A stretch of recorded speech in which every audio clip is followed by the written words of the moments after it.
കുടുംബം സ്വർഗം. ചില കുടുംബത്തിൽ എന്തോ ഒരു അരിശവും ബഹളമൊക്കെയാണ്. ഭർത്താവും ഭാര്യ എന്നും വഴക്കാണെങ്കിൽ, പരസ്പരധാരണയില്ലെങ്കിൽ അതല്ലേ നരകമെന്ന് പറയുക. പരസ്പരധാരണയും സ്നേഹവും ഉണ്ടെങ്കിൽ അതിനെയല്ലേ നമ്മൾ സ്വർഗമെന്ന് വിളിക്കുക. ഒരു ഭർത്താവ് സ്കൂൾ അധ്യാപകൻ ദിവസവും ഭാര്യയെ 5 തെറി വിളിക്കാതെ ഇയാൾ സ്കൂളിൽ പോവുകയില്ല. ഇവളാണെങ്കിൽ ഒരു 3 എണ്ണം കേൾക്കാതെ അടുപ്പി തീ കത്തിക്കുകയില്ല. ഒരു ദിവസം 5-6 തെറി ഉറക്ക വിളിച്ചിട്ട് രാവിലെ 9:30 ഇയാൾ സ്കൂളിലോട്ട് പോയി. ഒറ്റയ്ക്ക് തെറിയും പറഞ്ഞ് ഈ ഭാര്യ അടുപ്പി തീ കത്തിക്കാനും തുടങ്ങി. സാധാരണ വൈകുന്നേരം 4:30 ഭർത്താവ് വരിക. അന്ന് ഉച്ച കഴിഞ്ഞ് 2:30 ആയപ്പോഴേ വന്നു. ഭാര്യ ചോദിച്ചു, താൻ എന്നാടോ അവധിയെടുത്തുകൊണ്ട് വഴക്കുണ്ടാക്കാൻ നേരത്തെ എഴുന്നള്ളിയിരിക്കുകയാണ്. ഉടനെ കെട്ടിയവൻ പറഞ്ഞു, അല്ലടി ഞാനും ഹെഡ് മാസ്റ്ററും കൂടെ 1 പറഞ്ഞു 2 പറഞ്ഞു തട്ടിക്കയറി കൊമ്പ് കോർത്ത് ബഹളം മൂത്തു. അരിശം എന്ന ഹെഡ് മാസ്റ്റർ എന്നോട് പറയുക, താൻ വല്ല നരകത്തിലോട്ടും പോടൂ. ഞാൻ നേരെ ഇങ്ങോട്ട് തന്നെ പോകുന്നടി, വേറെ എങ്ങോട്ട് പോകാനായിട്ടാ. വഴക്കും ബഹളമുള്ള കുടുംബമാണ് നരകം. നരകത്തിലെ കഥാപാത്രങ്ങൾ ആരൊക്കെയാ? കാലൻ, പിശാച്, ശവങ്ങൾ, ഇതെല്ലാമാണ് കഥാപാത്രങ്ങൾ. ഭാര്യ ഭർത്താവിനെ വിളിക്കും കണ്ണിച്ചോരയില്ലാത്ത കാലൻ, ഭർത്താവ് ഭാര്യയെ വിളിക്കും വൃത്തിയില്ലാത്ത മുതുപിശാച്. മക്കളെ നോക്കി പറയും പഠിക്കാൻ കഴിവില്ലാത്ത ശവങ്ങൾ. മൂത്ത ശവം 8ാം ക്ലാസ്സിൽ, 2ാമത്തെ ശവം 6ാം ക്ലാസ്സിൽ, 3ാമത്തെ ശവം 5ാം ക്ലാസ്സിൽ. ആ വീട്ടിലെ മക്കളോട് ചോദിക്കുക, നിങ്ങൾ കാലനെ കണ്ടിട്ടുണ്ടോ? ഉണ്ട്. എന്തിയെ? സിറ്റിക്ക് പോയിരിക്കുന്നു, കുറേ കഴിവിഞ്ഞ് വരും. പിശാചിനെ കണ്ടിട്ടുണ്ടോ? ഉണ്ട്. എന്തിയെ? കറി ഒലത്തിക്കൊണ്ടിരിക്കുന്നു, ചോറ് വാർത്തുകൊണ്ടിരിക്കുന്നു, തുണി അലക്കിക്കൊണ്ടിരിക്കുന്നു. അപ്പം ഇതാണ് കുടുംബം. ഈ സംസാരവും പദപ്രയോഗവും അരിശവും വഴക്കും കൊണ്ടോ കുടുംബം ഒരു നരകം. 7 കുടുംബം ഒരു ഗുസ്തിക്കളം. കുടുംബം ഒരു ഗുസ്തിക്കളം. എങ്ങനെയാണ് ഗുസ്തിക്കളം? പറഞ്ഞ് ഭർത്താവിനെ തോപ്പിക്കുക, പറഞ്ഞ് ഭാര്യയെ തോപ്പിക്കുക. വാക്ക് ഫൈറ്റിൻ്റെ ഗുസ്തിക്കളം പറഞ്ഞു തോപ്പിക്കുക. ചിലയിടത്ത് ശാരീരിക യുദ്ധമാണ്. ഞാൻ 2 മാസം മുമ്പ് ബാംഗ്ലൂർ സിറ്റിയിൽ ധ്യാനിപ്പിക്കുമായിരുന്നു. അപ്പോൾ ഒരു രാത്രി ഒരു വീട്ടിൽ ഉണ്ണാൻ ചെന്നപ്പോൾ ഭർത്താവും ഭാര്യയും ഇടത്തും വലത്തും വരുന്നു. ഇവൻ ബെർമുഡായും ടീഷർട്ടുമാണ് ധരിച്ചിരിക്കുന്നത്. ഊണ് കഴിഞ്ഞ് പാത്രം കഴിയുമ്പോൾ ഇവൻ ടീഷർട്ട് അങ്ങ് പൊക്കി. ഞാൻ പുറത്തോട്ട് നോക്കുമ്പോഴുണ്ട് 100 മീറ്റർ ഓട്ടത്തിന് കുമ്മായം കൊണ്ട് വരയിട്ടതുപോലെ ഇവൻ്റെ തൊലി പോയിട്ട് വെളുത്ത 3 വര ഇങ്ങനെ. ഇവൻ പറയും, എൻ്റെ അച്ഛാ എൻ്റെ ഭാര്യയോട് പറയണം, ടെസിയോട്, അരിശം വരുമ്പോൾ ഇതുപോലെ മാന്തി പറിക്കരുതെന്ന് അച്ഛനൊന്ന് പറഞ്ഞേക്കണം. ഞാൻ ഇവിടെ നഖം നോക്കുമ്പോഴുണ്ട് ട്രാക്കുളയുടെ മൂത്ത പുത്രിയുടെ വിരൽ പോലെ ഇങ്ങനെ കൂർപ്പിച്ച് വെച്ചിരിക്കുക. അരിശം വന്നോ മാന്തി പറിക്കുക. കുടുംബം ഒരു ഗുസ്തിക്കളം, ശാരീരിക യുദ്ധം, വാക്ക് ഫൈറ്റ്. 8 കുടുംബം ഒരു ചന്ത. ചില കുടുംബങ്ങൾ ചന്തകളാണ്. എങ്ങനെയുള്ള കുടുംബമാണ് ചന്ത? ചന്തയിലെ വർത്തമാനം. ഭാര്യയെ ചെറിയ തെറി ഡോസ് കുറച്ച് വിളിച്ച് തെറി വിളിക്കുന്ന ഭർത്താവ്, ഭർത്താവിനെ തെറി വിളിക്കുന്ന ഭാര്യ, മക്കളെ ആണെങ്കിലും ചെറിയ ചീത്ത വിളിക്കുന്ന ഭാര്യ ഭർത്താക്കന്മാർ, അപ്പനമ്മമാർ. അതാണ് കുടുംബം ഒരു ചന്തയെന്ന് പറയുക. അപ്പൻ്റെയും അമ്മയുടെയും വാക്കും പ്രവൃത്തിയും മക്കൾ കണ്ടുപഠിക്കുക. ഒരു മനുഷ്യൻ എപ്പോഴും വീട്ടിൽ പറയുന്ന വാക്ക് അപ്പൻ. കോപ്പ് കിഴങ്ങ്, മാട കോട, ഓക്കൻ ഉണ്ണാക്കൻ, മറ്റോൻ മറിച്ചോൻ, കോന്തൻ കൊശവൻ. ഇതാണ് അപ്പൻ്റെ വാക്ക്. ഇത് 7 വയസ്സുള്ള ഈ അപ്പൻ്റെ മോൻ കേട്ട് പഠിച്ചു. അവൻ ഗുണനപ്പട്ടിക പോലെ പറഞ്ഞു പഠിക്കാൻ തുടങ്ങി. കോപ്പ കിഴങ്ങ്, മാട കോട, ഓക്കൻ ഉണ്ണാക്കൻ, മറ്റോൻ മറിച്ചോൻ, കോന്തൻ കൊശവൻ. ഇവനിങ്ങനെ പറഞ്ഞു പഠിച്ചു. അപ്പോൾ ഇടവപ്പള്ളി പെരുന്നാൾ വന്നപ്പം അപ്പന് 75 രൂപ കൊടുത്ത് ഒരു പ്ലാസ്റ്റിക് തീവണ്ടി ഈ മോന് മേടിച്ചു കൊടുത്തു. അവൻ ആ തീവണ്ടി നേരെ നിർത്തി ചൂളം പിടിക്കുന്ന സ്വരം കേൾപ്പിച്ചു, വണ്ടി പോകുന്ന ശബ്ദം കേൾപ്പിച്ചു. അവൻ പറഞ്ഞു, പ്രിയപ്പെട്ടവരെ, നമ്മുടെ തീവണ്ടി കോട്ടയത്തു നിന്നും ചങ്ങനാശ്ശേരി മാവേലിക്കര വഴി കൊല്ലത്തേക്ക് പുറപ്പെടുകയാണ്. 1ാം നമ്പർ കമ്പാർട്ട്മെൻറ്റിൽ 5 കിഴങ്ങന്മാരും 2ാം നമ്പർ കമ്പാർട്ട്മെൻറ്റിൽ 3 ഓക്കന്മാരും കയറിയിട്ടുണ്ട്. ഇതാ നമ്മുടെ വണ്ടി പോകുന്നു. ഇവൻ ഊതി സ്വരം കേൾപ്പിച്ച് അപ്പൻ അരിശം കൊണ്ട് ചൊറിഞ്ഞ് കയറുക. അവൻ പറഞ്ഞു, ഇതാ നമ്മുടെ വണ്ടി ചങ്ങനാശ്ശേരിയിൽ എത്തിയപ്പം 3 ഓക്കന്മാരിറങ്ങിയപ്പം 4 പൊട്ടന്മാർ പിന്നെയും കയറി. ഇതാ വണ്ടി കൊല്ലത്തേക്ക് പോകുന്നു. അരിശം വന്ന് അപ്പൻ തീവണ്ടി എടുത്ത് ഒറ്റ ഏറ്. അത് 3 കഷ്ണമായിട്ട് പൊട്ടിപ്പോയി. ഇവൻ കുത്തിയിരുന്ന് കരയാൻ തുടങ്ങി. കരഞ്ഞവൻ്റെ സ്വരം അടച്ചപ്പം അപ്പന് സങ്കടം തോന്നി.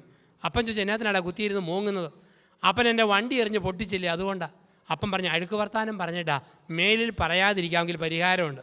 അവൻ പറഞ്ഞു, അപ്പനാണ് സത്യം, മേലിൽ ചീത്ത വാക്കൊന്നും പറയത്തില്ല, പുതിയ ഒരെണ്ണം മേടിച്ച് തരാമോ? അപ്പം പറഞ്ഞു, പുത്തൻ മേടിച്ചു തരാൻ കാശില്ല, പഴയത് പെറുക്കി കൊളുത്തി തരാമെന്ന് പറയും. അപ്പം കുത്തിയിരുന്ന് പെറുക്കി എല്ലാ കമ്പാർട്ട്മെൻറ്റും കൊളുത്തി തീവണ്ടിയാക്കി കൊടുത്തു. പറഞ്ഞു, മോനെ മേലിൽ ചീത്ത വാക്ക് പറഞ്ഞേക്കല്. അവൻ പറഞ്ഞു, അപ്പനാണ് സത്യം, പറയത്തില്ല. അപ്പം നോക്കി നിന്നു. അവൻ ചൂളം വിളിച്ചു, വണ്ടി പോകുന്ന സ്വരം കേൾപ്പിച്ചു. അവൻ പറഞ്ഞു, പ്രിയപ്പെട്ടവരെ, നമ്മുടെ തീവണ്ടി ചങ്ങനാശ്ശേരിയിൽ നിന്നും തിരുവല്ല, ചെങ്ങന്നൂർ, മാവേലിക്കര വഴി കൊല്ലത്തേക്ക് പുറപ്പെടുകയാണ്. ഒരു പ്രത്യേക അറിയിപ്പുണ്ട്. ഒരു മറ്റോൻ്റെ മോൻ കാരണം ട്രെയിൻ 1/2 മണിക്കൂർ ലേറ്റായി പോയി എന്നുള്ള കാര്യം ഖേദപൂർവ്വം ഞാൻ അറിയിക്കുക. അപ്പോൾ എങ്ങനെയാണോ അപ്പൻ അമ്മ അങ്ങനെ ആയിരിക്കും മക്കളെന്നാണ് പറയുക. ഇപ്പോൾ കുടുംബം ഒരു ചന്ത. ഇപ്പോൾ കുടുംബം ഒരു ചന്തയാണോ എന്നുള്ളത് 8. അപ്പോൾ ഇത് 8ഉം തെറ്റായ കുടുംബങ്ങൾ. ഇനി 9ഉം 10ഉമാണ് ശരിയായ കുടുംബങ്ങൾ. ഏതാണ് 9ാമത്തെ കുടുംബം? 9 കുടുംബം ഒരു വിദ്യാലയം. കുടുംബം ഒരു വിദ്യാലയം. നമ്മൾ ഇന്ന് ഈ കുടുംബ സംഗമമൊക്കെ പങ്കെടുക്കുമ്പോൾ ദൈവത്തിൻ്റെ പദ്ധതിയാണ്, ദൈവിക പ്ലാനാണ് കുടുംബം എന്ന് പറയുമ്പോൾ ഈ 9ഉം 10ഉം മോഡലായിട്ട് മാറണം. 9 കുടുംബം ഒരു വിദ്യാലയം. വിദ്യാലയത്തിലെ ഗുരുഭൂതരാരാ? മാതാപിതാക്കൾ. മാതാപിതാക്കളുടെ ജീവിതം കണ്ട് മക്കൾ പാഠം പഠിക്കണം. ദിവസവും മുടങ്ങാതെ സന്ധ്യാപ്രാർത്ഥനയ്ക്ക് ഒരുമിച്ചുള്ളപ്പം അപ്പനും അമ്മയും ഒരുമിച്ച് പ്രാർത്ഥിക്കുന്ന കാണുമ്പം മക്കളും അതുപോലെ പ്രാർത്ഥിക്കും. വിശുദ്ധ കുർബാനയ്ക്ക് ദേവാലയത്തിൽ കുർബാനയ്ക്ക് മുമ്പ് 5 മിനിറ്റ് മുമ്പ് ചെല്ലുന്ന അപ്പനും അമ്മയും കണ്ടോ മക്കൾ അങ്ങനെ പങ്കെടുക്കും, കുർബാനയിൽ പങ്കെടുക്കും. വേദപുസ്തകം മുടങ്ങാതെ വായിക്കുന്ന മാതാപിതാക്കളെ കണ്ടോ മക്കൾ അങ്ങനെ വേദപുസ്തകം വായിച്ചു തുടങ്ങും. ജീവിത മാതൃക, ജീവിതത്തെ മാതൃകയാക്കി മാറ്റുമ്പോൾ കുടുംബം വിദ്യാലയം. ആ വീടിനെ നോക്കി ആൾക്കാർ പറയും, നോക്കൂ ആ അപ്പനെ അമ്മയെ നോക്കി പഠിക്ക്, ആ മക്കളെ നോക്കി പഠിക്ക്, ആ വീട്ടുകാരെ നോക്കി പഠിക്ക്. അങ്ങനെ മറ്റുള്ളവർ നോക്കി പഠിക്കുന്ന വീടായിട്ട് നമ്മുടെ വീടിനെ മാറ്റുമ്പോൾ ആ വീടിനെ വിളിക്കുന്ന വാക്കാണ് കുടുംബം ഒരു വിദ്യാലയം. 10 ഏറ്റവും പ്രധാനപ്പെട്ടത് കുടുംബം ഒരു ദേവാലയം. എന്താണ് കുടുംബം ഒരു ദേവാലയം? കുടുംബം ഒരു ദേവാലയം എന്ന് പറഞ്ഞു കഴിഞ്ഞാൽ കുടുംബജീവിതം 7 തൂണുകളിൽ പണിയണം. നമുക്ക് പെട്ടെന്ന് ഓടിച്ച് കാണാം. കുടുംബം ഒരു ദേവാലയം എന്ന് പറഞ്ഞാൽ 7 തൂണുകളിൽ കുടുംബം പണിയപ്പെടണം. ഓരോ തൂണും ആരംഭിക്കുന്നത് സ എന്ന വാക്കിലാണ്. സ എന്ന വാക്കിൽ തുടങ്ങുന്ന 7 തൂണുകൾ. ആ തൂണുകളിൽ നിങ്ങളുടെ വീട് പണിതാൽ, നമ്മുടെ ഭവനം പണിതാൽ ആ വീട് ഈ ഭൂമിയിൽ ഒരു സ്വർഗമായിട്ട് മാറും. 1 കുടുംബത്തെ സ്വർഗമാക്കുന്ന 1ാമത്തെ തൂണിൻ്റെ പേരാണ് സ്വാതന്ത്ര്യം. സ്വാതന്ത്ര്യം. ഉൽപ്പത്തി പുസ്തകം 2:25. ഉൽപ്പത്തി 2:25. പുരുഷനും സ്ത്രീയും നഗ്നരായിരുന്നു, പക്ഷേ അവർക്ക് ലജ്ജ തോന്നിയിരുന്നില്ല. പുരുഷനും സ്ത്രീയും നഗ്നരായിരുന്നു, ലജ്ജ തോന്നിയിരുന്നില്ല. എന്താ അർത്ഥം? ഉൽപ്പത്തി പുസ്തകത്തിൽ നഗ്നത എന്ന വാക്കിൻ്റെ അർത്ഥം തുണിയില്ലാത്ത അവസ്ഥയെന്നല്ല, സ്വാതന്ത്ര്യം. സ്വാതന്ത്ര്യം എന്ന് പറഞ്ഞാൽ ദൈവത്തെ ഒളിക്കാൻ മനുഷ്യർക്കൊന്നുമില്ല, ഭർത്താവിനെ ഒളിക്കാൻ ഭാര്യയ്ക്കൊന്നുമില്ല, ഭാര്യയെ ഒളിക്കാൻ ഭർത്താവിനൊന്നുമില്ല. ഇതാണ് പരിപൂർണ സ്വാതന്ത്ര്യം. സ്വാതന്ത്ര്യം. ഈ സ്വാതന്ത്ര്യം നമ്മൾ കണ്ടിട്ടുണ്ട് കുടുംബത്തിലും.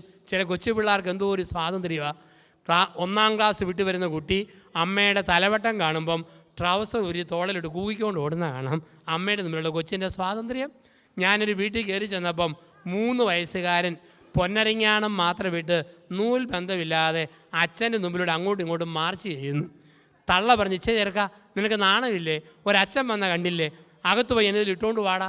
അവൻ പോയി ആഘോഷമായിട്ട് കാലേ 2 ചെരുപ്പ് ഇട്ടുകൊണ്ട് വന്നു. ഇത് മതിയോ? ഇതാണ് പരിപൂർണമായ സ്വാതന്ത്ര്യം.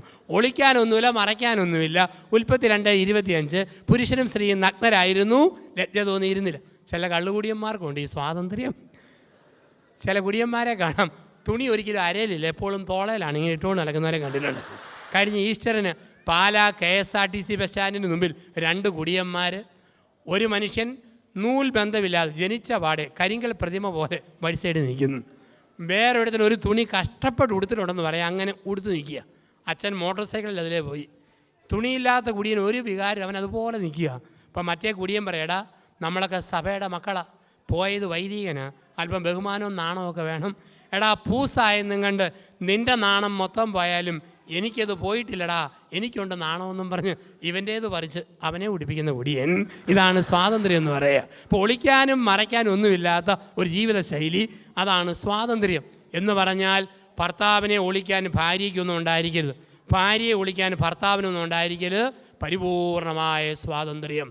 ഒരു സ്ത്രീ വേറൊരു പുരുഷനോട് സംസാരിക്കുന്നത് ഭർത്താവ് കണ്ടുകൊണ്ട് വരുമ്പോൾ ഭാര്യയ്ക്ക് ടെൻഷനായാൽ അർത്ഥം അവൾക്ക് സ്വാതന്ത്ര്യമില്ല.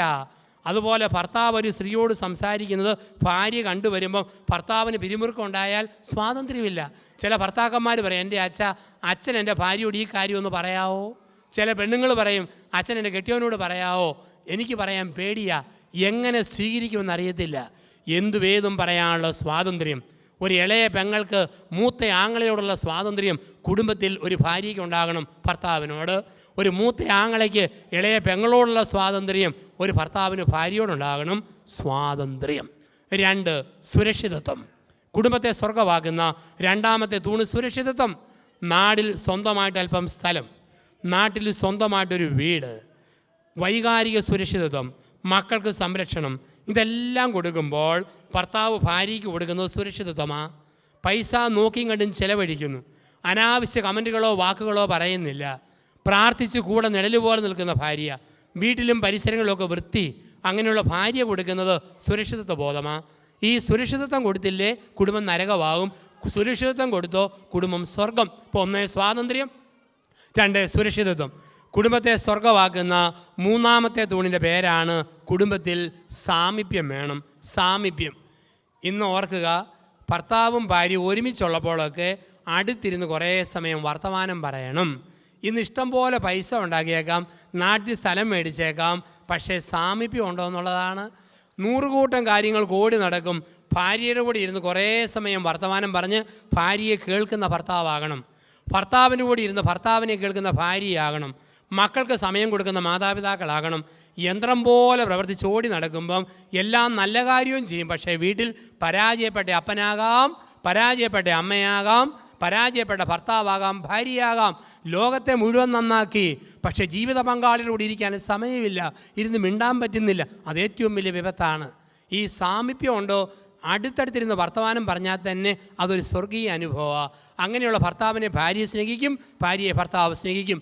ചില കുടുംബത്തെങ്കിലും ഭാര്യയെ കേൾക്കാൻ മനസ്സില്ലാത്ത ഭർത്താവ്, ഭർത്താവിനെ കേൾക്കാൻ മനസ്സില്ലാത്ത ഭാര്യ, അങ്ങനെ വന്ന കുടുംബം നരകമാണ്. ഈ മനസ്സ് കൊടുത്തൊന്ന് ഇരിക്കുക, സാമീപ്യം. അതുകൊണ്ടാണല്ലോ എന്നും കാണുന്നവരോട് നമുക്ക് സ്നേഹം തോന്നും അടുത്തിരിക്കുമ്പം. ഇപ്പം മൂന്നാമത്തെ തൂണ് സാമീപ്യം. 4 സംതൃപ്തി. കുടുംബത്തിൽ സംതൃപ്തി വേണം. എന്താ സംതൃപ്തി? തൃപ്തിയുള്ള ഭാര്യാഭർത്താക്കന്മാരുടെ മുഖഭാവം കാണുമ്പോൾ അറിയാം ഒരു കൃപ ആ മുഖത്തുണ്ട്. കൃപ. പ്രായമുള്ള അപ്പച്ചന്മാരെയും അമ്മച്ചന്മാരെയും കണ്ടിട്ടുണ്ട്, വയസ്സ് 80, 78, എന്നാലും മുഖത്ത് ചിരിക്കുന്ന കണ്ട ട്യൂബ്ലൈറ്റ് തെളിയുന്ന പോലെ എന്തൊരു മുഖപ്രകാശമാണ്. അത് സംതൃപ്തിയിൽ നിന്നുണ്ടാകുന്നതാണ്. ഈ സംതൃപ്തി ഉണ്ടാകണോ? ഓരോ രാത്രി ഉറങ്ങാൻ പോകുന്നതിന് മുമ്പ് അന്നത്തെ ദിവസം ഉണ്ടായ കൊച്ചു കൊച്ചു കാര്യം പോലും പറഞ്ഞു തീർക്കണം. ഒരിക്കലും ഒരു സംശയം വെച്ചുകൊണ്ട് ഉറങ്ങരുത്, ഒരിക്കലും വെറുപ്പ് വെച്ചുകൊണ്ട് ഉറങ്ങരുത്. ഓരോ ദിവസവും പറഞ്ഞു തീർക്കുക, ഉറങ്ങാൻ പോവുക. 5 പറയുന്നു സമർപ്പണം. ഭാര്യാഭർത്താക്കന്മാർക്കിടയിൽ 3 സമർപ്പണം വേണം, വളരെ പ്രധാനപ്പെട്ടത്. 1 സാമ്പത്തിക സമർപ്പണം. എന്താ സാമ്പത്തിക സമർപ്പണം? ഭർത്താവും ഭാര്യയും കൂടെ ഇടയിൽ ഒരിക്കലും ഒളിക്കുന്ന കാശിടപാട് ഒരിക്കലും ഉണ്ടാകരുത്. ഭർത്താവിനെ ഒളിക്കുന്ന സ്വകാര്യ നിക്ഷേപം ഒരു ഭാര്യയ്ക്കരുത്. ഭാര്യയെ ഒളിക്കുന്ന കാശിടപാട് ഒരു ഭർത്താവ് നടത്തരുത്. കുടുംബം സ്വർഗമാകണമെങ്കിൽ ഭർത്താവ് എല്ലാ കാര്യത്തിനും ശരിക്കും ശ്രദ്ധിക്കുന്ന ഭർത്താവാണോ അവനെ ഒളിക്കുന്ന 10 രൂപയുടെ ഇടപാട് പോലും നടത്തരുത്. അതേസമയത്ത് മുഴുവൻ പിഴിഞ്ഞെടുക്കുകയും ഭാര്യയ്ക്കൊരു ശ്രദ്ധയില്ലേ, അവൾക്ക് അവളുടേതായ വഴികൾ, അത് നീതീകരിക്കപ്പെട്ടതാണ്. വീട് നോക്കുന്ന ഭർത്താവ്, സംരക്ഷിക്കുന്ന ഭർത്താവിനെ ഭാര്യ ഒളിക്കലും സാമ്പത്തിക കാര്യത്തിൽ ഒളിക്കരുത്.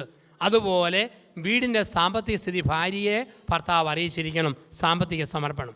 2 ആത്മീയ സമർപ്പണം. എന്താ ആത്മീയ സമർപ്പണം? ഒരുമിച്ചുള്ള സന്ധ്യാപ്രാർത്ഥന വേണം. ഒരുമിച്ചുള്ളപ്പോൾ ഞായറാഴ്ച